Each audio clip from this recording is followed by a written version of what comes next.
discussion, or does anyone need additional time to review the minutes of the regular meeting, January 12th, 2021? If not, I'll entertain a motion to approve those minutes. Is there a second? All in favor? Thank you. All right. Madam Chair, do we have anyone for public comment? No. Okay, then I will recognize Director Chris Weatherford from the monthly report. Thank you, Chris. Thank you all for coming tonight. I brought up the Tiffany Hicks to talk for a few minutes about the Rita Audit, which is a very intense audit of our Medicaid eligibility program, and it's on a 3-year cycle. It's a pretty intense audit of our Medicaid program, and it's about to start. We are early next month, so we're gearing up for that. And just, I know I've sort of mentioned it before, but we kind of have more details now. It's been filled in on how this audit works, and just kind of wanted to let Tiff have a chance to give you the high spots of what that looks like and what we'll be going through over the next 10 months that this audit takes place. I'll give you the high spots.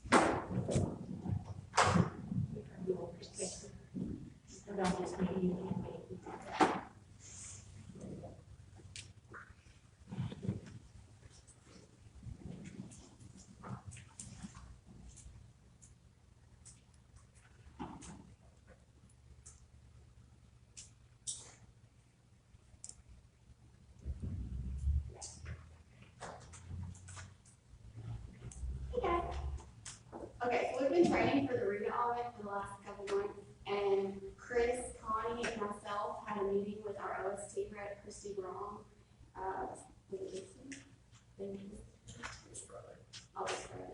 And she just confirmed everything with us. So we have to have a 96.8 accuracy rate in order to pass the audit.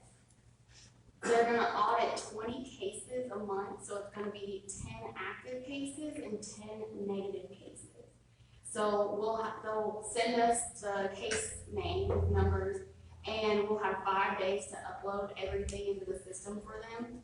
And they'll audit those cases, and as they get done with the audit, they'll send those back to us, and we'll have 5 days to react to them. We'll correct those, and if we have any disputes with them, if we think that there's an error, we have reason to believe that they've made an error, we have 5 days to refute that. And then we have 20 days to correct the case and turn in verifications that were corrected then.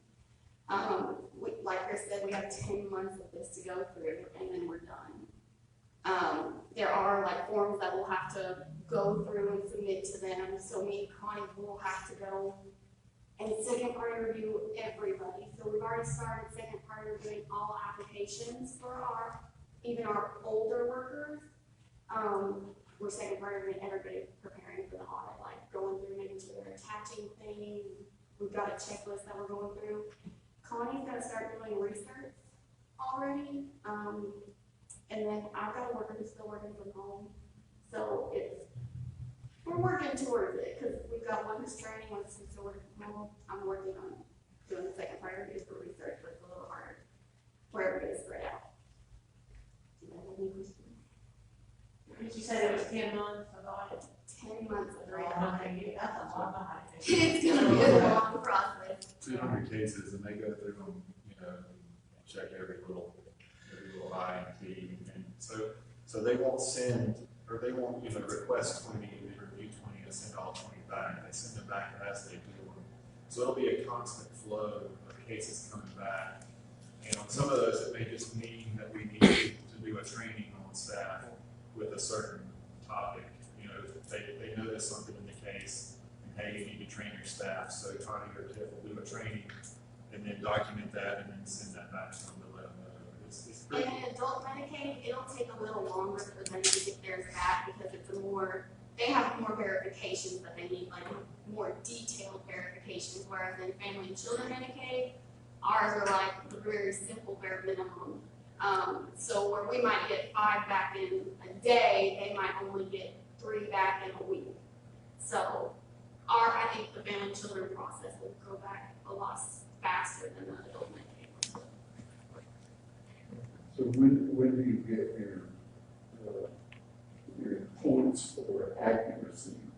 When you first submit or after the back and forth and it's done? They said so I asked Christy about this, so what they'll do is they'll send them out at the names they'll send out at the beginning of the month. But based off of how they'll get them out, like, so the names, by the time the auditors get all of those audited, we won't get that back until that list of names has been completed. Because they said the adult, like, so take adult Medicaid, if that list of names isn't completed like 2 months later, then we won't get that accuracy rate until that list of names has been completed by the auditors. So what if you don't make the 96%? So if we don't need that, so there can be cases that, like, we would have to, like, we didn't need it within so many months, we would have to go like an extra month into it, to another audit. We would have to enter into a corrective action plan with the state. And some of these, if they find errors in eligibility, it could mean that there's paybacks on our part, depending on the case. So, the likelihood of something like that happening goes up when they look through 200 cases on the file. So, But because of COVID right now, we can't terminate cases. So the corrective action part, it's just gonna stop from the day we discover it. So they're not gonna, like, even though we'll have to keep the case open, they're not gonna ding us going forward. They're gonna just, it'll be from the day, like, it happened until the day we discovered it, and then going forward until the day we can actually close it. Because of COVID, we won't be dinged for it. Are these actual cases or cases sent, example cases? These are actual cases. It's to prepare us for our yearly state audits. Yeah. You said 96.8% accuracy is required. So that's If there's anything to be discovered wrong with it, yeah. The goal is to have nothing discovered, guys. Like, that is our goal. So the man is not 100% since you're not doing that. There's some things that, like, we're humans. Like, there's gonna be some errors. Like we have little forms. So, like, some of the forms in our system, you have to change. Like, once you create a form, you have to change it from draft to sent. We're humans. Like, we're going like 20 different directions. You forget to change that drop-down box from draft to sent sometimes. They'll ding that as an error if you don't change that drop-down box. So there's gonna be, they leave room for human error. They're looking for things that's gonna cost. They are looking for the tiniest things that are gonna hurt. They're gonna ding you for you. Because ultimately, they have to answer the federal debt. Yes. And so they're looking at And us. they're making sure that you've got your case notes documented correctly. They want to make sure that you've got all your attachments, all your communications in there. They want to make sure that you're doing your job correctly. Covering yourself. Is this a new audit or an audit that's been in place? This is something new that they started in, I think it was 2019 they started it. And so it has been released in 3 phases. And so like different counties have discovered, like went through it. And so we're the 3rd and final stage. So like there's other counties that we can reach out to and be like, hey, how did we go for you? But there were bigger counties that went through it. And so like the smaller counties are the ones going through the counties. the reason they started this was there was an audit, like a sample audit back in 2017. It looked so inconsistent, and there were so many errors that they said we're going to have to redo everything. So we're going to have to look at every county, pull 200 cases from every county, and see what is actually going on. And when you look at this program, you're dealing with 3 very complicated things. One is people. You have to rely on people to give you accurate information to make the right decision. Policy, which Medicaid policy is very complicated to begin with. And then they have to enter all that into the computer system that was designed about 2 decades ago. put all those three things together, and it's just, I mean, these ladies and gentlemen fight every day for accuracy. It's not an easy task. I don't see how they do it all the time. It's, the computer system itself can be critical sometimes. So.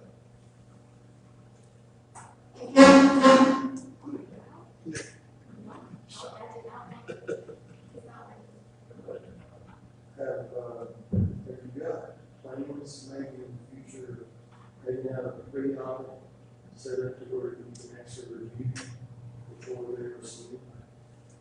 That's what, they typically do that on a daily basis. They'll do what they call second party reviews, where they review the caseworkers, clicks on the screen and check for eligibility and all that stuff. So that's something they do on a daily basis anyway, as part of their job as supervisors.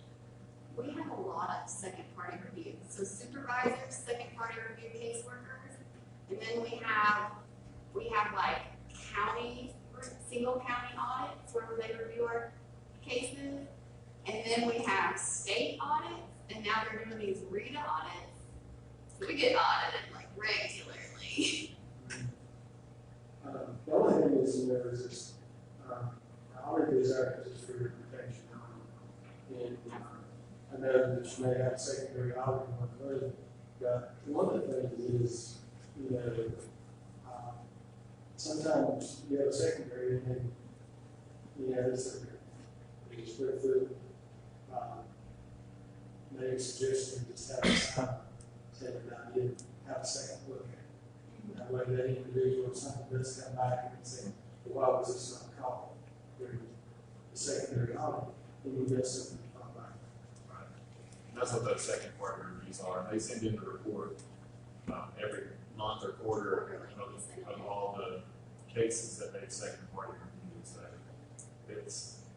and anybody that looks at those files, they don't just swing through them. They're looking at it. They're picking. They find mistakes all the time. It's tough, but like I said, it's three very complicated things coming together. And the quarterly report that we send in every 3 months, like we have to write on with a spreadsheet that we have to fill out, and we have to state how many internal errors that we find and how many case errors we like actual errors we find in there that could affect the cases. It's really detailed, and like then we have to turn in the second party review. So like and we have to keep those. Then you can set up corrective action to take care of it. Yeah, we have to, so like part of it too is we have to scan and turn in the trainings that we've done with our caseworkers to show them like this is the policy that you should be using. This is how you should have gone about it. Because like when you do those second party reviews, you see a pattern of what they're doing. So like recently, one that I was doing was like self-employment, and I had to do a self-employment training on it. So your quarterly review is primarily conducted by your second team auditors? No, the quarterly reports are second party reviews that me and Connie do ourselves for our employees.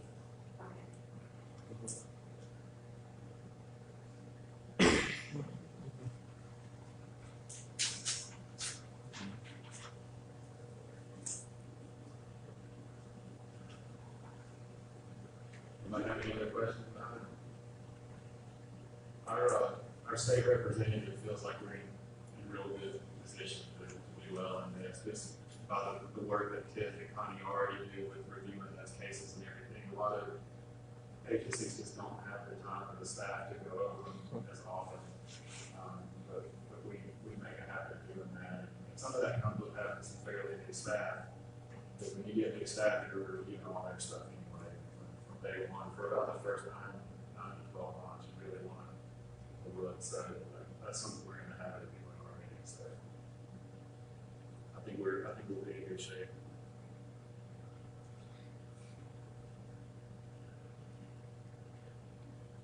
Thank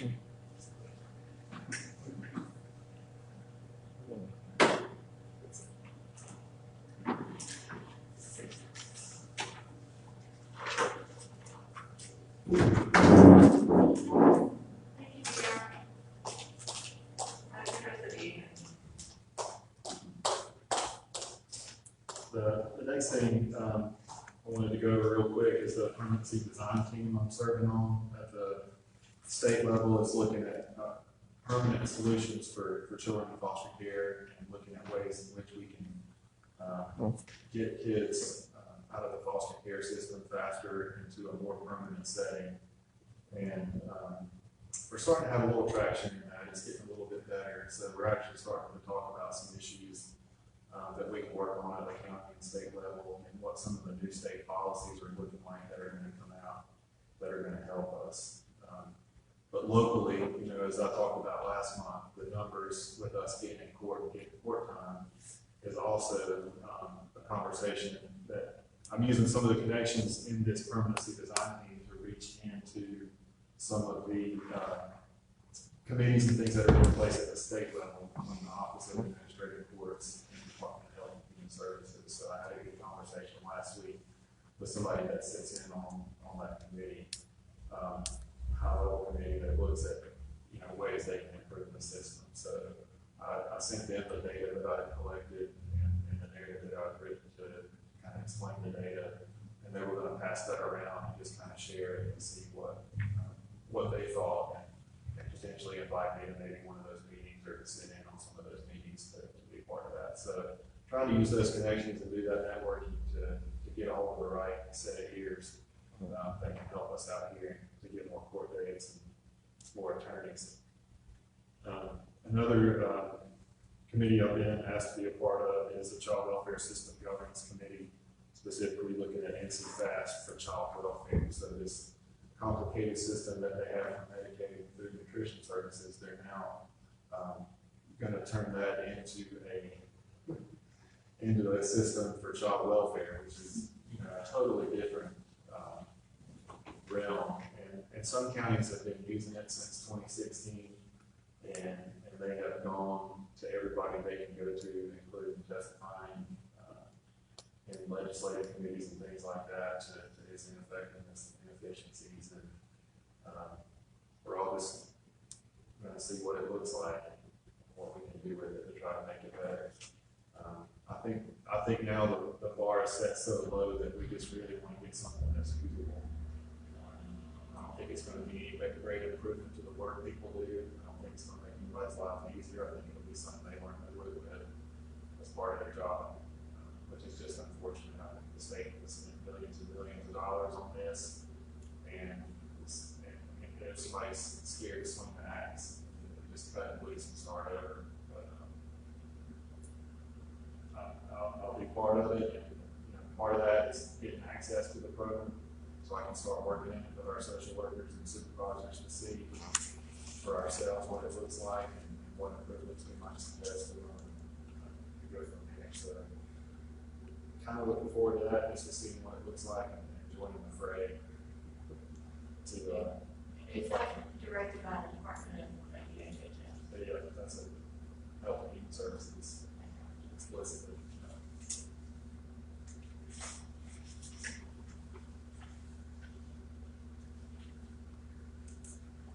So to go through the programs here, Adult Protective Services, you can see their numbers have stayed pretty stable this month.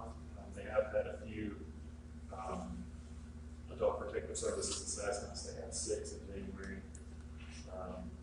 which is average to high for them. So they've had some costs coming in. I think them just being fully staffed and staying fully staffed is really helping them just stabilize and keep an eye on everybody. And their system with the rep pay checks with Melissa working at home is working really well.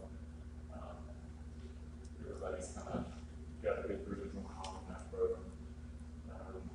Had a review with their state representative last month too that went really well. Real happy with how things are going. Now next month I'm going to ask Michelle to come and speak because we are starting to see some of the things people have been talking about on the news and other places about folks with mental illness and substance abuse that may end up needing guardianship or needing evaluations to see if they need some help. And so it's a really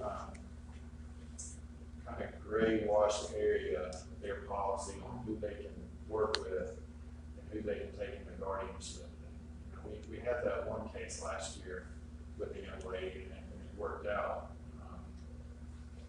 But it's all these cases are just a little bit different. And I'm going to ask Michelle to come in and just kind of explain that process and what that looks like. Why? Because I've already heard, I was talking to somebody in the sheriff's department. They just seem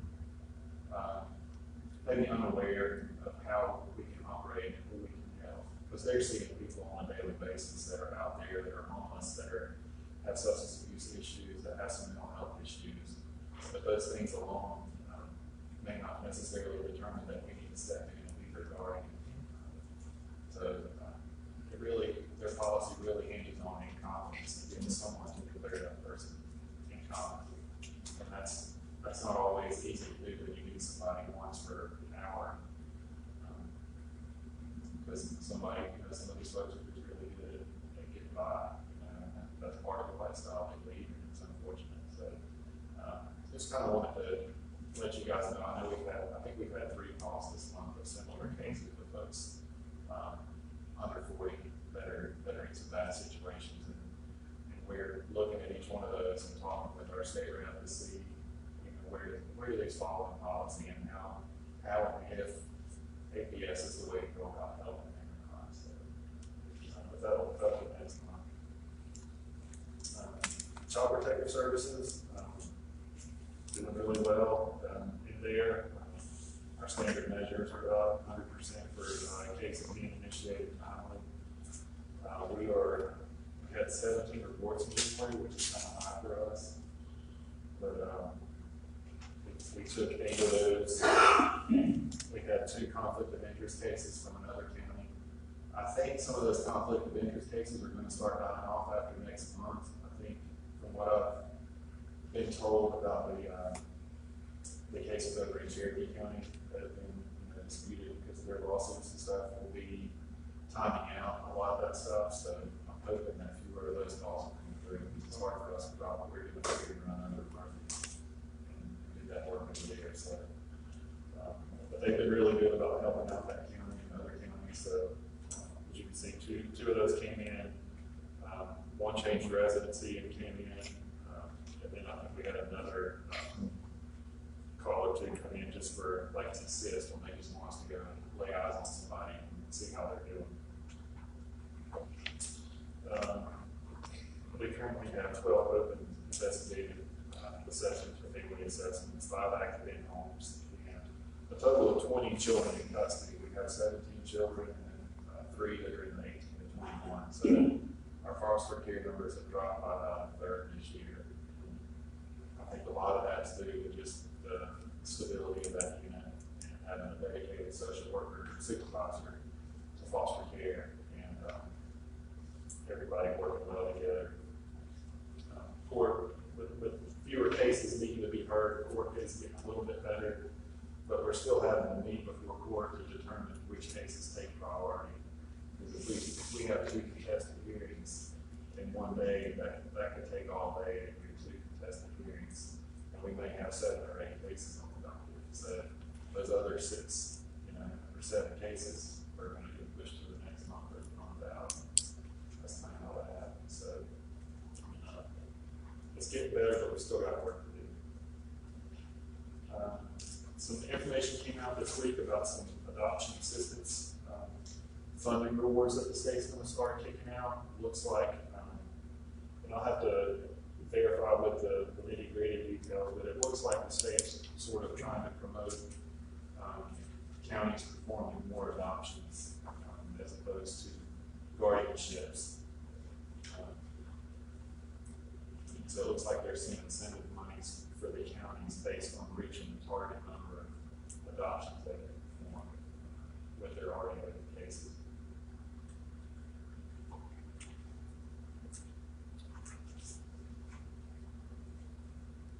Also have Child Protective Services starting some new training.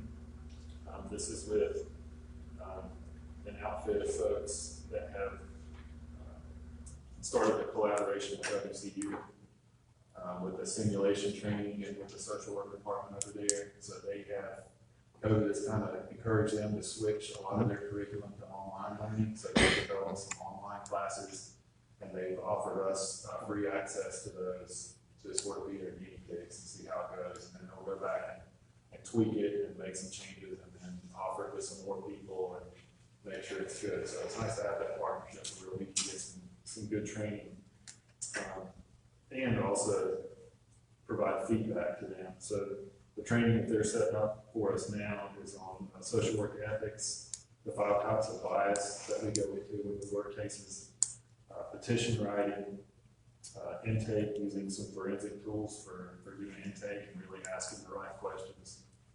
And this tool that they've developed called the Good Call tool, which is sort of a quadrant type tool that they use to help with decision making and making right decisions according to policy. So I'm looking forward to seeing what some of those look like and seeing how they help staff continue on their learning. The subsidy, Green County still has no waiting list for subsidy. I think there's 2 child care centers open now, and I believe both of them are at full capacity. So child care is a bit of a struggle for a lot of folks right now. There's just not a lot of it out there. And between some of them being closed and some of them closing due to COVID, every so often, it's just been real tough for a lot of working folks and kids. Child support had another program representative visit this month, or January. They pulled 4 cases and all of them were at 100%. I've been working with Pam a little bit to just learn a little bit more of her job and how it works. We sat down today and went over a list that they send them a task list every day of things that kind of need to be done. Of course, it's written in a scrambled up alphabet, so I sat down with her and she showed me what all of those mean, just kind of how her workflow works, just to get a better idea.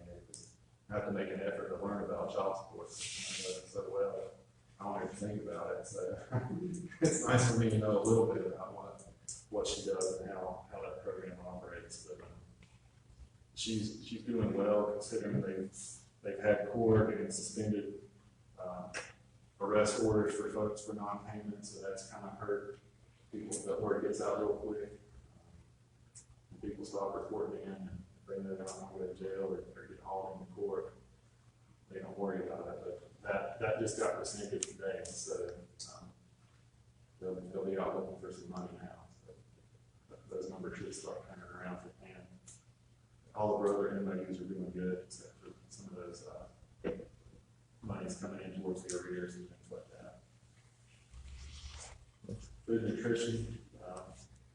The food nutrition part is going really well. No really big changes there. Everything's just kind of in a holding pattern from all the changes from COVID.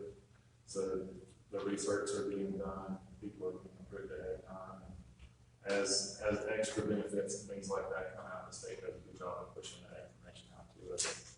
We did receive some extra allocation of SIP money for energy this week. So we got an extra $20,000. I think to date this season we've already spent $40,000. So we asked for $20,000 more and got $20,000 more. So that's good news for a lot of folks. Let's see.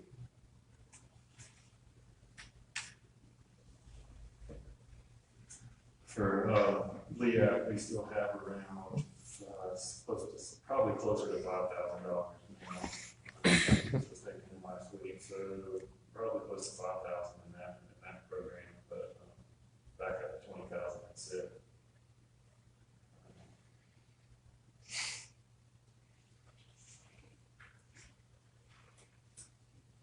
Chris, are you hearing anything that people having trouble getting oil deliveries? I think that's gotten a little bit better. I think they've gotten caught up. We had some calls there last month and early this month about people waiting. And some of those folks didn't realize if they were auto-renewed, then they needed to contact the vendor. A lot of those folks just didn't get that message that they needed to contact the vendor. So we had several people calling, wondering where it was, and all they needed to do was call, let them know, hey, I'm ready for my oil, and they brought it down. So I haven't heard anything this week or last week about anyone calls.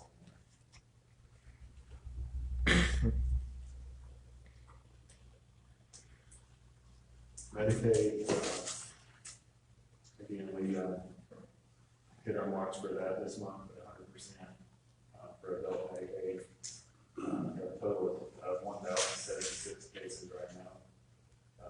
Average processing time is 20 days, which is below the 45 days they have to process.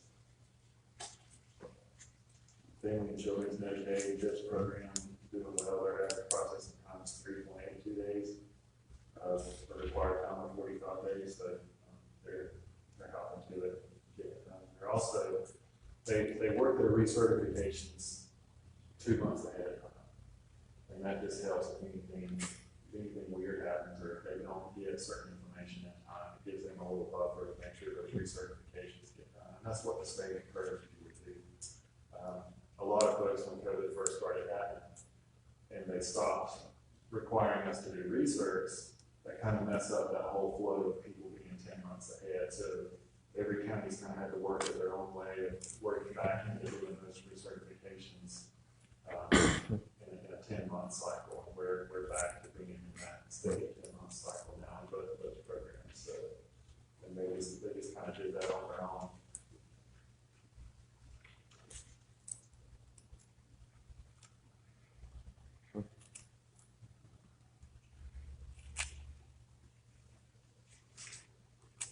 Everything is going fairly well in the fiscal and admin department. They will be starting Medicaid transformation again this summer, so we're trying to have those conversations with some of those enrollment brokers and folks to know what they're going to do about non-emergency medical transportation, who they're contracting with, who we get a hold of when clients call us, want to know where their ride is. I just kind of feel like we're in a little bit of a mess for a while. Also, the last call I was on with some of those providers. None of them really had a clear answer for what they were going to do about folks utilizing gas vouchers. Instead of rides from transit, about 80% of ours, I think, use gas vouchers. So if they don't have a plan for that, they better figure one out real quick.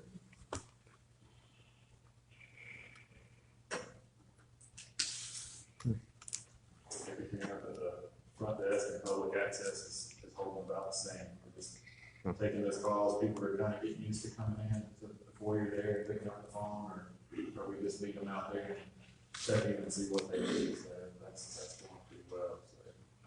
So no complaints there. Any questions on the programs?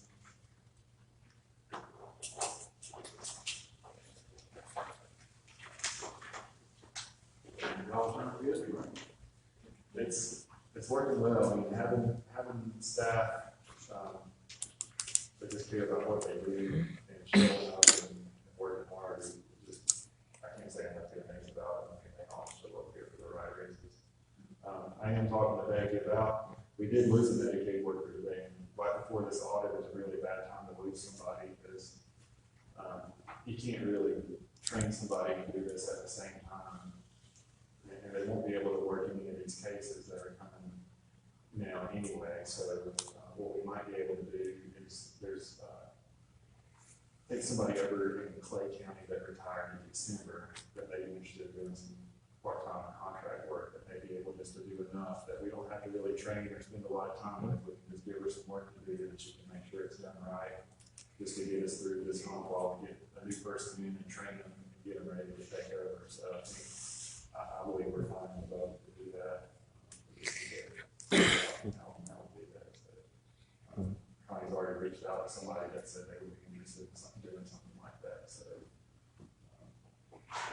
it would have to be somebody that already knows the system and knows how to work it for it to be worth doing.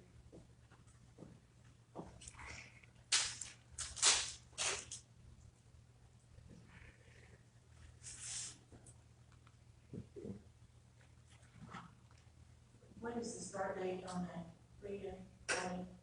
It'll be March. Yeah. They're doing a kickoff webinar. You can't do anything without a webinar anymore, so they're doing a kickoff webinar events. We're going to have virtual lemonade cookies and kick it off.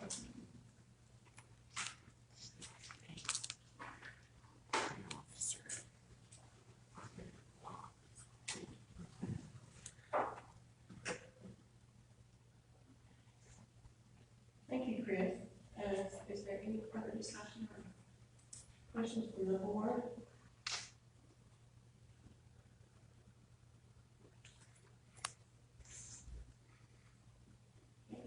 Is there any more business? Right, the budget amendment related to the crisis intervention funds that Chris spoke of in his report, to recognize the $20,000 in revenue that will also be extended out, thankfully, for our people. Do I hear a motion? Thank you. I appreciate it. Is there a second? Thank you. All in favor? All right, we'll get that signed and. Anything else? Anything more?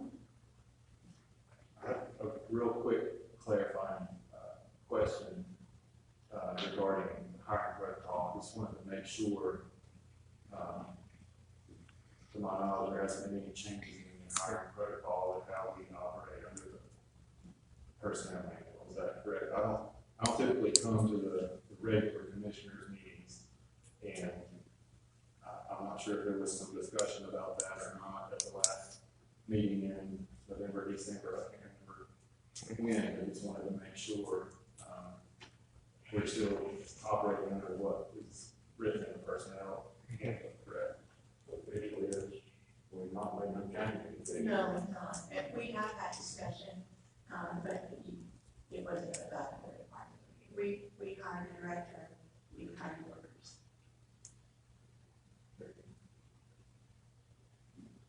Okay. Any other comments? I would like to make a statement to the board, if it's pleasing to the board. First of all, I want to thank the board for the opportunity and the honor of being the county manager for the past 4 years. I know that you guys have vested a lot of responsibility on my shoulders, and I appreciate your confidence in me over the past 4 years. 3 weeks ago, as you all know, and it was reported in the paper, I tendered my resignation as county manager. I wanted to leave things in a better place than I found them. And I tendered a resignation that I felt was both professional and provided an interview to the Grand Star to that effect that cast only a positive light on the county and its leadership. Why? Because I believe in the good work that this board and our department leadership is doing. Before I became a county manager, I said that our hiring processes in Green County were quite unusual, where people could be hired without putting applications in, and where pay rates were set, not based on the salary plan, but on who we knew and whether we were liked or not. And I'm so glad to say that that's no longer the case here in this county. Since my resignation, however, I've been approached by more than one person who said that members of the board were saying that the county was moving in the wrong direction because I've been stacking the deck of employees who are of a different political affiliation as the board. I'm sad to see that this county has moved to such a state, because that follows what's going on in our nation in general. This is the reason that DC cannot get anything done. When I look at a person, I don't see red or blue. I see a person, period. So these statements I have taken as an attack to my integrity and to my personal code of ethics. It is very hurtful. The hiring process that I have used has been this: advertise, review applications for qualification standards with department managers, interview with the department manager, and use a scoring system based on quality of the interview, and make the offer based on qualification and who appears to be the best fit for the role. This process has been largely given to the department managers as per a policy manual, since they're the ones that are going to be working with the person. I understood 4 years ago that we would follow the statute. This would remove the board from the politics of a hiring process. We would allow the county to operate under a chain of command. The laughable part of the whole scenario is that I don't even live in this county, so how would I know or care what people's politics are? I don't know their affiliation, and I don't care. People should be hired if they're qualified.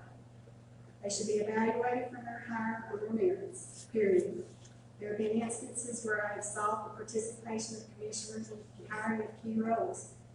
We didn't look at politics, we looked at merit and qualification. We have no doubt hired some Democrats, some Republicans, and some independents. Their affiliation of that is of no consequence to me, it should be of no consequence to the board, because after all, the board was elected to serve all the people, not just the members of their own party. Have we always made good choices of hire? No, but that's why we have a straightforward system of evaluation and review and a probationary period and discipline. Would I have done things different? Yeah, but I know that I make judgments using the best information that I had at the time, and I empowered our staff to make the best judgments any human could make in good faith without politics entering the equation. Do I have political beliefs? Absolutely. I'm at least a seventh-generation Democrat. My family were Democrat during a period of history for which I'm not proud. I don't take pride in the period of the Dixie Crap and Jim Crow laws. I don't believe in whitewashing history. If I could have a conversation with some of my dear departed loved ones, we would discuss how and why they felt this was appropriate to believe in such flawed policy. I'm ashamed of what it is, but I'm likewise proud of the heritage of FDR and JFK. Had it not been for FDR, my family, like many of the families of this county and region, would have starved during the Great Depression. Most importantly, I believe in a two-party system of checks and balances. It's what has made our nation great. People have the right to express their opposition to policy and could sit down at the table and work toward compromise. The era in which we live today, where my way is the only right way and power and control is everything, is caused a breakdown in our system of government. Do I express my beliefs privately? Yes, but not in any official capacity.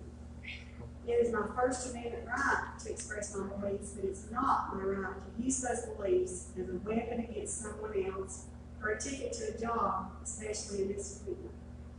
I also believe in ethical principles of equity and fairness. It would be against the law for me to inform any decision as county manager based on someone's political affiliation or who they are.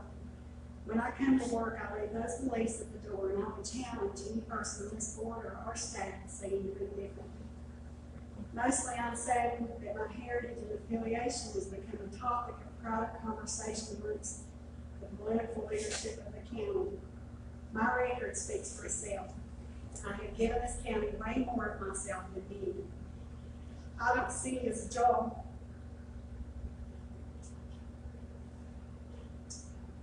I see it as a calling. And my mission is to improve the county any way I can do.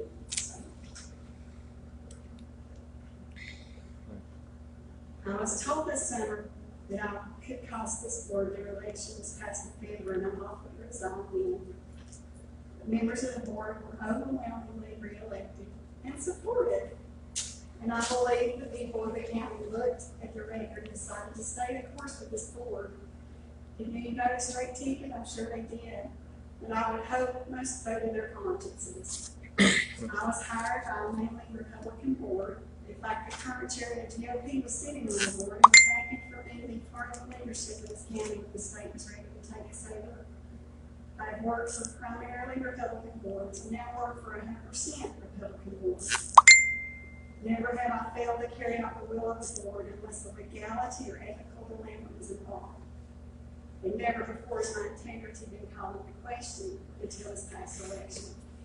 What has changed? I don't know, because I haven't changed. When the IT system imploded, who got called upon? When the state was ready to take us over, who was called upon? It was not because of who I was or my political affiliation, it was for what I knew. And that is the standard I have used in calling upon the state of our county to do the important work that we were called upon to do. I have worked for several boards, but more importantly, I have worked for the people, and I intend to continue to do so in whatever capacity I'm allowed. My job, whether it be for finance or county manager, is to rise above the political fray. But unfortunately, my good name as a godly woman of integrity has been slain through the mud. I was told by family members who were victimized by the politics of the past in this county when I took this job that politics would hurt me. And I believe differently, and I still believe that it shouldn't, and it won't. I believe and have always put my belief in the board members as I have served them. I still believe this can continue to be the case. But I won't tolerate my integrity or hiring or personnel inquiries questioned by anyone due to a political agenda. I've made a lot of mistakes as county manager. I will never one of them. But that's not one mistake I have made. I know that politics can be a dirty business. And it gets dirty if we lose sight of why we are here and who we can serve. So I would leave the board with this thought. It was dirty politics that put Jesus on the cross. This is county or a person who can be sacrificed in the name of politics. I hope not. I love this county with all my heart. I love my board, and I love every board I serve in. I love each and every person on this board.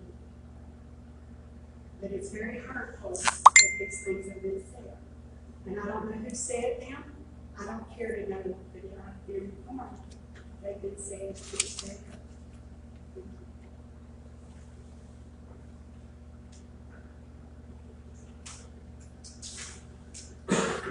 Thank you, Becky.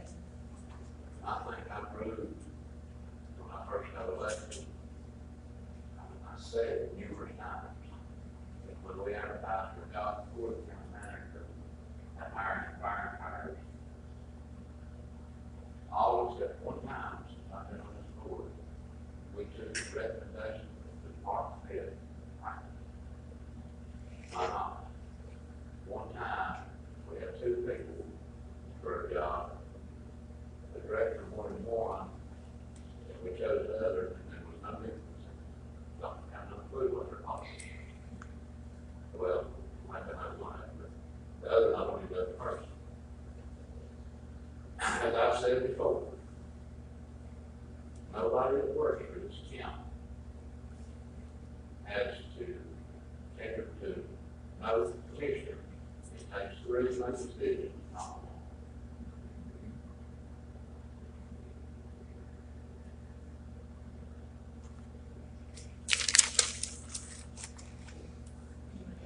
Becky, I'm sorry that this I'm ashamed of the politics and all anything. I'm sure there's not a political person here, I'm sure I can relate to my politics and my politics person, but that's where I'm in. I can't believe that we would go backwards in Grant County and even bring politics into the equation for a hire or a fire.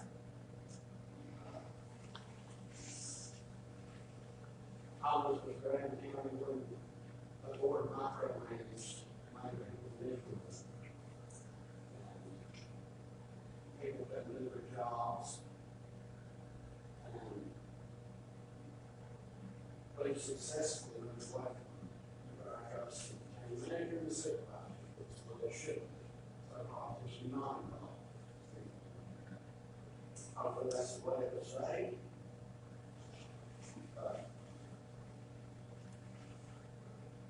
Yeah.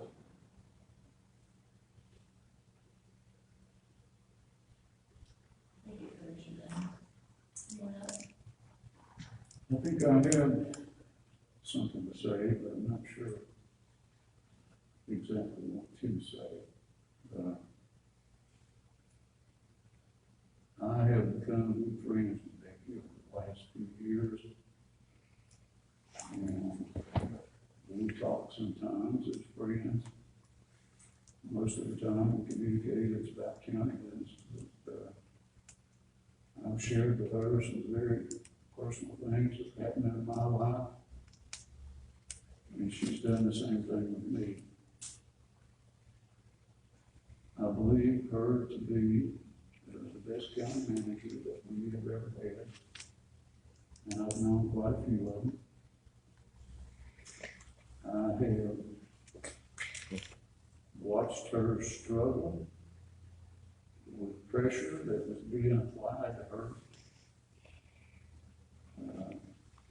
unnecessarily.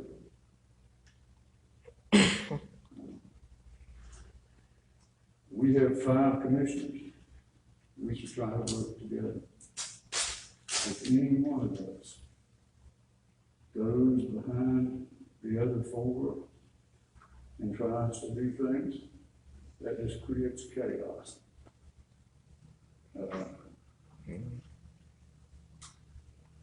When Lynn and I were first elected in 1994, I had made a vow to myself that if I ever got elected, that I would not participate in that old practice that we used to see here of every time there was an election, if the 2 parties switched power, if the Democrats got in, all the Republicans that were working lost their jobs, and vice versa. And then the county would have to bear the expense of training these people, and then you got another election, and the politics changes, so the employees change, and so forth. In 1990, when I ran for commissioner, the first time I got beat, I was a county employee.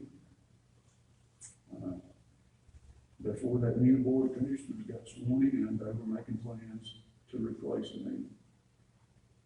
The person they were going to hire actually came to me and told me about it.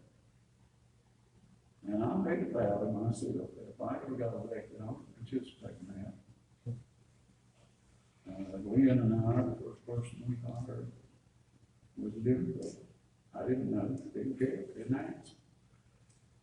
I think we owe it to the people of this county to hire people that are qualified to do their jobs. And once we hire them, that we allow them to do their jobs without interference from this board or any one of us as a commissioner.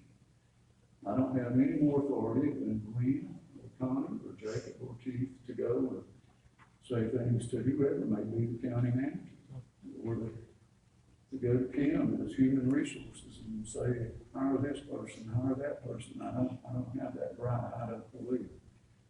And I think it's wrong.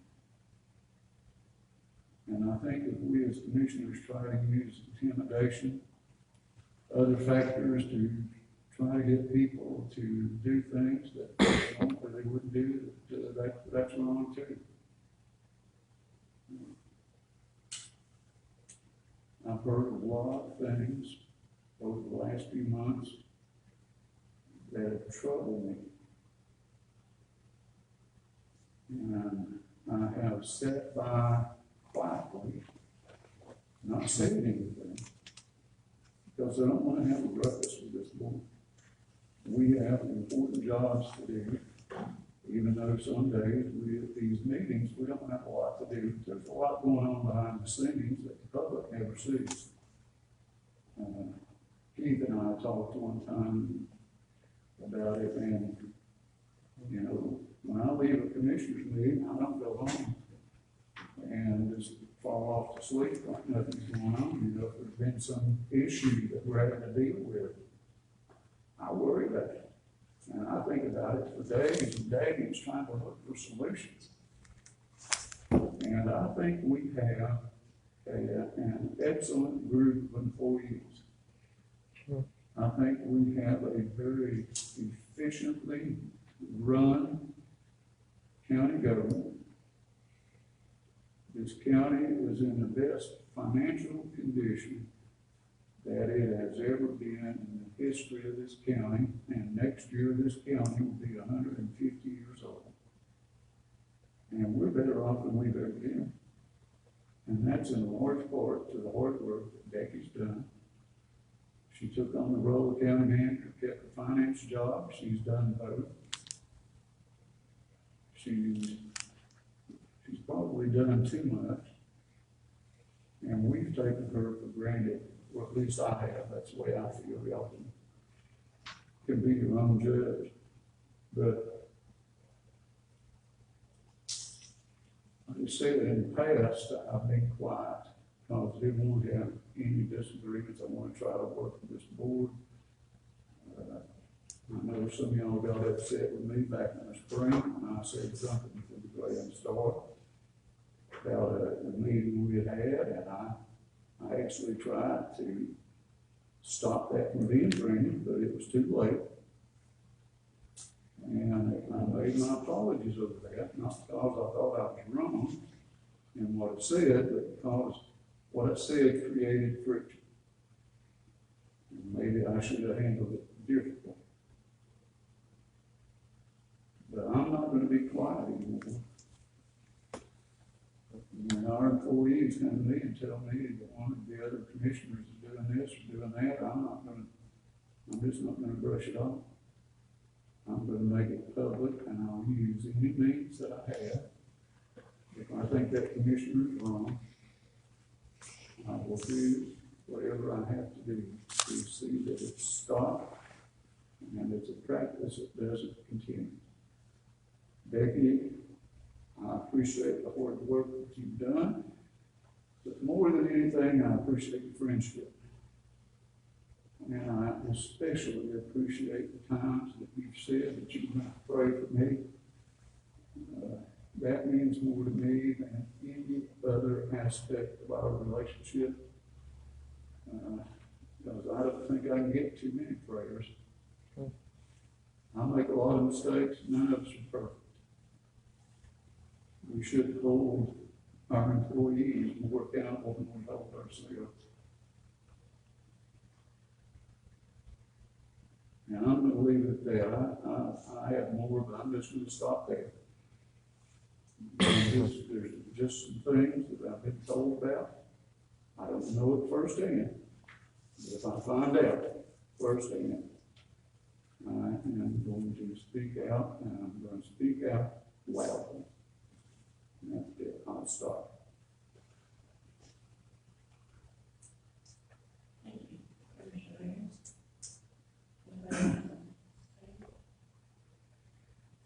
Well, I will say that, I had Becky's support from day one, coming in as a county commissioner, brand new, didn't know one thing about what I was doing, didn't know anything about local government. Was familiar with some previous boards in changing out employees. When a different board was elected, never worked on a board like that, and I hope never to do so.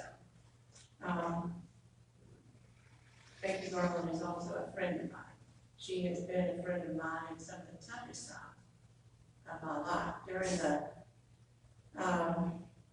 terminal illness and death of my sister, if I was in South Carolina in a hospital, if I was in Houston, Texas in a hospital, Becky was my go-to for prayer, and I thank you for that, Becky. And I thank you for all the work that you've done for this county. I think you're very well of the support that I have given you 100% from day one. I know there are members on this board that whenever we were talking about hiring you, I was already convinced that you were doing 65 to 75% of the county manager's work anyway. And it was a huge undertaking. And that was pretty much that was my thoughts and what I expressed to the other boards at the time. If you could do 75 already, taking on the other 25, you could certainly do it and do it admirably, and you have. And I thank you.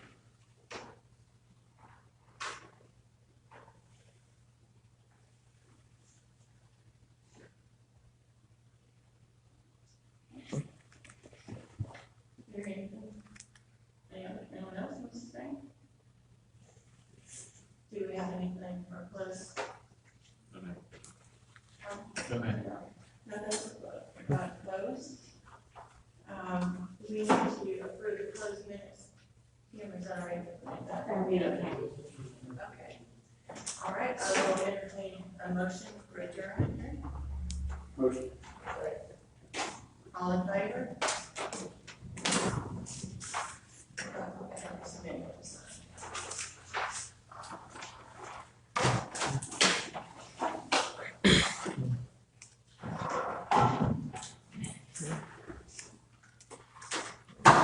One, two.